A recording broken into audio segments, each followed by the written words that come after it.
Eagles and the Bucs in Tampa Bay. For all the success the Eagles have had over this last 3 or so seasons, it's the Buccaneers that have spelled trouble for them time and again. Only game between unbeatens in Week 4. Baker trying to ball, Mayfield 31-20. Irving lost a fumble previously, making up for it there. In a one-score game, facing 4th and 9. Baker completes it to K-Dot and taken down well short of the line to gain. Turnover on downs. This one popped up in the air after.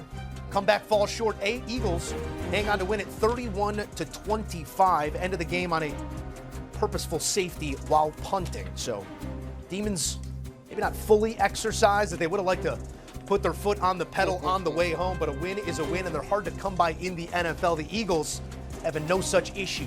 4-0 to start on the heels of a Super Bowl.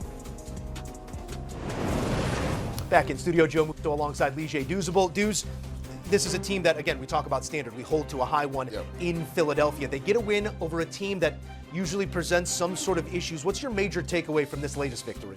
I love how the secondary for the Eagles, we talk about Cooper DeJean and Quinyon Mitchell, how they tackled in space. They were so physical in this game, especially to start off that first half. The Bucs could not move the ball anywhere up and down the field. So kudos to those guys as well. And you talked about it, the offense, right, being a little bit more inventive. Kevin Patula, that was the question going into this season, Moose. Like, he had never called plays before, and we saw him be extra conservative the first couple of weeks. By script last week, they had to open up the offense because they had a massive lead they had to try to come back and win. In this game, you saw a little bit more wrinkles. You saw the shovel passes to Dallas Goedert. And with Jalen Hurts, he didn't have, crazy, outrageous numbers, but efficient with the football, throwing it where he needs to throw. Todd Bowles likes to blitz. He knew exactly where to go on third down, and man coverage got A.J. Brown and Devontae Smith going. So I love the balance on offense, and we're starting to see Kevin Patula getting rhythm, calling plays for his playmakers. Let's stay on the topic of numbers, because Saquon Barkley's this season have been subdued relative to the 2,000-plus that we saw a season ago. 19 touches, for 43 yards on the ground specifically, a touchdown in this one. We saw a wrinkle off of the tush push. I want your thoughts there on some effective play calling, but also in the slow start, for lack of a better term, for Saquon this season. I think a little bit has to do with how much he carried the ball last year. I think they're trying to take some carries off of him because the end goal is Super Bowl. You want the Saquon you saw throughout the playoffs. People tend to forget he had a chance to get the record, but they sat him week 18. But I think that boded well for him in regards to how well he played in that stretch run throughout the playoffs. So if you're looking at this and you're Nick Sirianni, you're like, we got to take some carries off of Saquon early, right? We want him to build back up like he did last year. That way, when we need to lean on him throughout the playoffs, we can do that. 22 of 40 for 289 and 2 touchdowns for Baker Mayfield. Going to want to be further north of 50% completion. But my eyes go to the defensive side of the ball with this Buccaneers team. Where are their biggest inefficiencies right now? I know it's always going to be a tall task to slow down an offense that has as many options as the Eagles do, but where did they come up short in your eyes? I think there was a combination, right? In crucial situations, situational football on third down, they struggled to get off the field at times. Todd Bowles sent some pressure, man coverage on the outside. We saw Jalen Hurts continuously be able to move the ball down the field. So when you look at it, like, box score-wise, just like, they didn't give up a ton of yards, but it's those situational football scenarios where you have to be able to get off the field and win. And then special teams. We talked about it earlier, right, Moose? Special teams is special for a reason. If you allow a team to score in the third phase, it's really hard to overcome that. All right, back on the Eagles here for a moment, because if you're trying to dangle a carrot out in front of yourself, staying motivated, they're not a team that, from all that I saw preseason and what we've seen early in this season, that lacks any such carrot out in front of them. But they check a box here because this is a Tampa Bay team that I know Eagles fans sort of look at a little differently in the challenges they've presented before. How do you continue to do that if you are a team that executes at a championship level to find that new ghost to chase? To me, it's the leaders in your locker room. And I think Jalen Hurts, coming into this season, talked about it, right? We're not even thinking about last year's Super Bowl. Nick Sirianni, whether he was telling the truth or not, Moose said, we're not going to watch when they put the banner out there opening week, right? We're on to this year. We want to win this year's Super Bowl. We're not thinking about last year. So I think when you look at the leadership in that locker room, when you have Jalen Hurts and A.J. Brown and Lane Johnson, who is banged up right now, those guys have played at the highest of levels, and they know what it takes to get to another Super Bowl. So they're not thinking about what happened last year. They're focused on being the best version of this Eagles team to win another Super Bowl. 4 for 4 in attacking that task. Another win here on the road against the Tampa Bay Bucs. More to come on CBS Sports HQ. Taking a look at Jalen Hurts' past 18 games, started and finished a perfect 18-0. How's 32 hunch? About 800 on the ground, 24 passing, another 21 on the ground. He's doing everything his team requires, and it keeps leading to victory.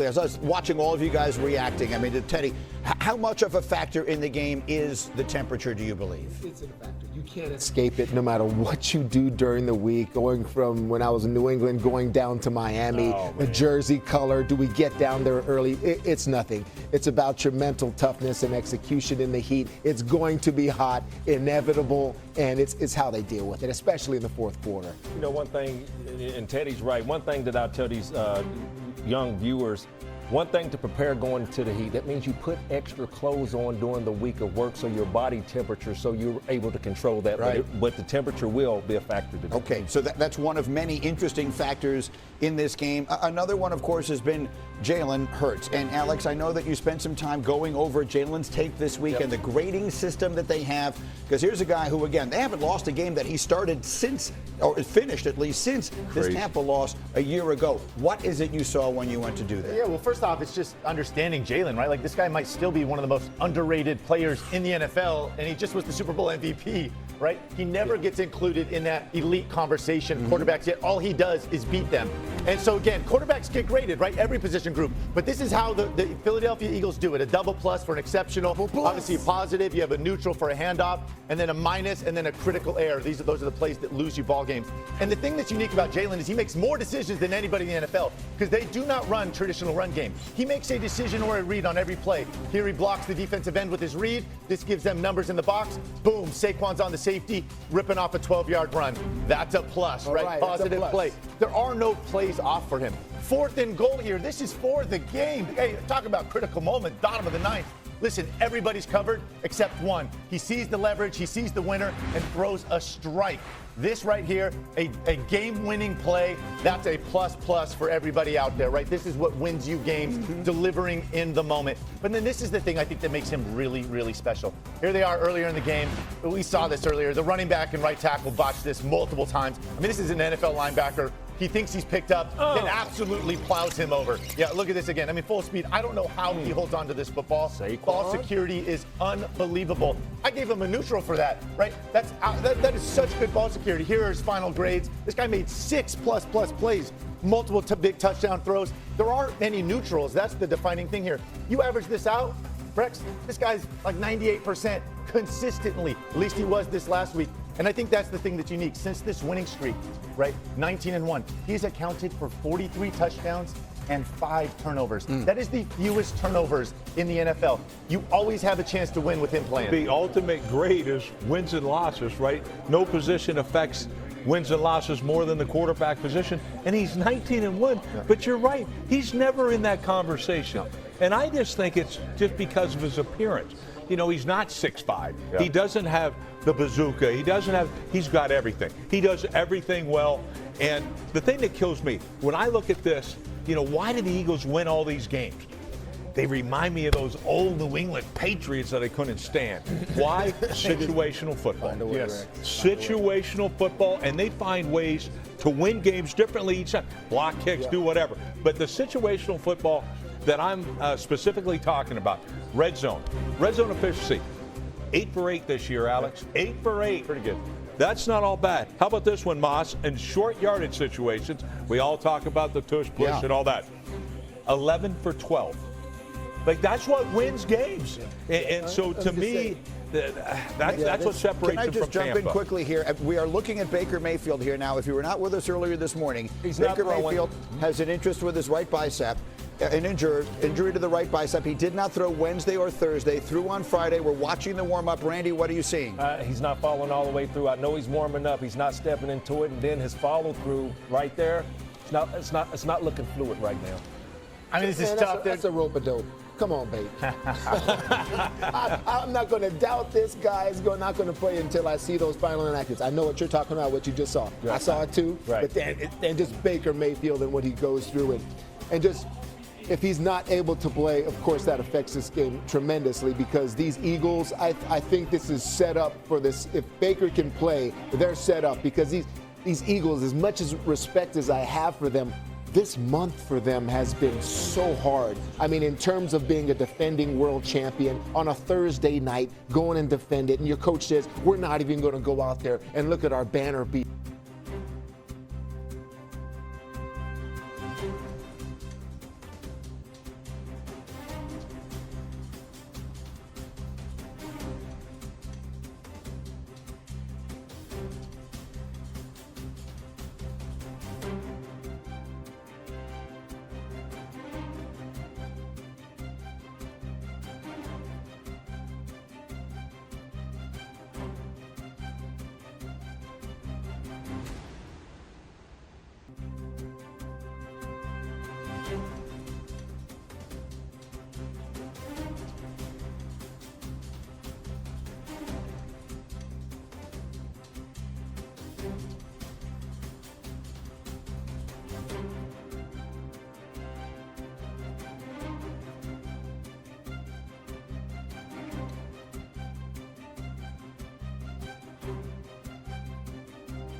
you.